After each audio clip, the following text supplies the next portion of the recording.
Senhor, obrigado por estar levantando uma nova geração de adoradores. Eis-me aqui, Senhor, para louvar e adorar o teu santo nome. Meu Deus. Está no ar mais uma edição do Jornal Congregacional.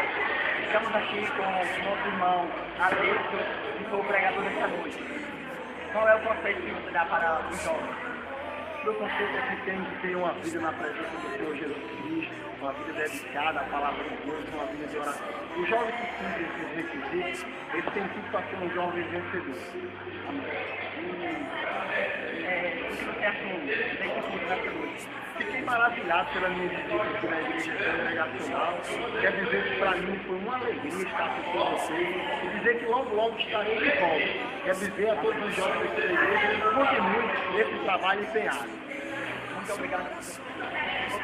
Muito obrigado por sua presença. Muito grato e muito bom sempre.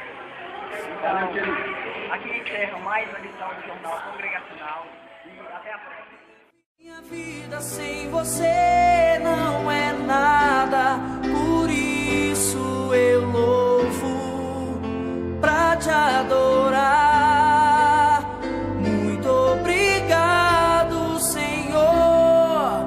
Descobri que a verdade é o caminho, não estou sozinho, tenho Jesus pra me guiar.